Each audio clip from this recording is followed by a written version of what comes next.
शिवसेना के सांसद संजय राउत ने press conference में कई अहम मुद्दों पर विस्तार से अपनी बात रखी। उन्होंने ममता बनर्जी, इंडियन गठबंधन, उद्धव ठाकरे और नीतीश कुमार को लेकर महत्वपूर्ण राजनीतिक संदेश दिया। आइए इस बयान पर उनकी पूरी प्रतिक्रिया सुनते हैं। नव्हत्या पण आता इंडिया आघाडी त्यांच्यासोबत आहे।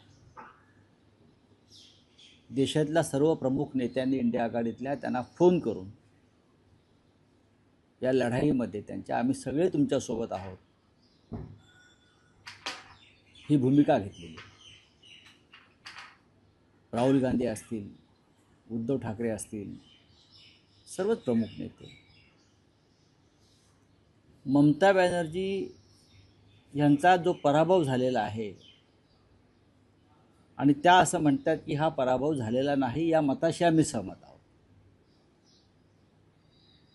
ज्या पद्धतीने पश्चिम बंगालमध्ये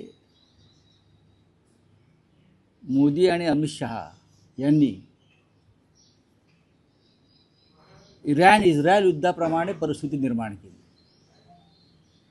सैन्य, दहशत, आर्थिक दहशतवाद, अफवा, संपूर्ण सरकार कलकत्त्यात बसलं केंद्राचं, मतदार याद्यांतून नावं वगळली लाखो, आणि अशा पद्धतीनं ममता बॅनर्जी यांचा पराभव यावेळेला करून दाखवायचाच या एका जिद्दीनं आणि किंवा ईर्षेनं, द्वेषानं ही निवडणूक लढवून ममता बॅनर्जी यांना सत्तेत येण्यापासून रोखलं। त्या जिंकलेल्याच आहे, ते खरं आहे। आता त्या असं म्हणतात मी रस्त्यावरती उतरून पुन्हा ममता बॅनर्जी काय आहे दाखवेन। ममता बॅनर्जी या काय आहेत देशाला माहिती आहे। त्यांनी असे सांगितले मी राजीनामा देणार नाही, कारण मी विजयी झालेले आहे। मी राजीनामा देणार नाही हा त्यांच्या आंदोलनाचाच एक भाग आहे। सरकार विरोधी, निवडणूक आयोगाविरोधी किंवा लोकशाही विरोधी ज्या कृत्यांची मालिका तिकडे झाली त्या विरोधामध्ये मी राजीनामा देणार नाही हा त्यांच्या आंदोलनाचा एक भाग समजून घेतला पाहिजे। हे त्यांचं एक आंदोलन आहे आणि त्या आंदोलनाला आता काय दिशा मिळते पाहावं लागतं। असेल या हुकुमशाही विरुद्ध किंवा निवडणूक आयोगाच्या पक्षपाती धोरणाविरुद्ध किंवा ज्या पद्धतीनं निवडणूक आयोग हा सत्ताधारी पक्षाचा गुलाम झाला आहे, त्याच्यामुळे विरोधी पक्षांना यापुढे निवडणूक लढवायच्या की नाही ती भूमिका घ्यावी लागेल, ठरवावं लागेल। आणि हे जर आम्हाला देशामध्ये चित्र उभं करायचं असेल तर आम्हाला विरोधी पक्षाला एकत्र यावं लागेल। इतकंच नव्हे, सत्ताधारी पक्षामध्ये सुद्धा असे काही लोक आहेत की त्यांनाही लोकशाहीचं हे पतन पटत नाही आहे।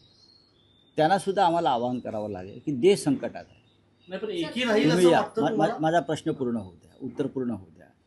जसं इंदिरा गांधींची आणीबाणी काही लोकांना मान्य नव्हती आणि त्या विरोधामध्ये जगजीवनराम असतील, हेमावती नंदन बहुगुणा असतील, असे अनेक प्रमुख लोक त्यावेळेला जनता पक्षाच्या प्रवाहात सामील झाले आणि हुकुमशाही विरुद्ध लढले। असे काही लोक आजही सत्ताधारी पक्षामध्ये आहेत की त्यांना असं वाटतं की ज्या पद्धतीने देश पुढे निघालेला आहे हे योग्य नाही। अशा लोकांनासुद्धा इंडिया आघाडीतर्फे आवाहन केलं जाईल। नितीश कुमार हे पहिल्यापासूनच भरकटलेले होते। नितीश कुमार कधीच कुठे स्थिर नव्हते। नितीश कुमार यांचं मानसिक संतुलन किती बिघडलेलं आहे हे आपण पाहत असता। त्याच्यामुळे नितीश कुमार जाणार हे ममता बॅनर्जी पहिल्याच बैठकीत सांगत होते। हे पण तुम्हाला मी सांगतो, जी पाटण्यामध्ये पहिली बैठक झाली, पहिली बैठक पाटण्यात झाली, तेव्हा इंडिया आघाडीचा समन्वयक म्हणजे कन्व्हेनर नेमावा आणि तो नितीश कुमारना नेमावा असा काही लोकांचा प्रस्ताव होता। पण तेव्हाही ममता बॅनर्जी म्हणाल्या ये नहीं रहेगा, ये जाने वाले हैं, उनका डील हो गया है, आणि ते गेले।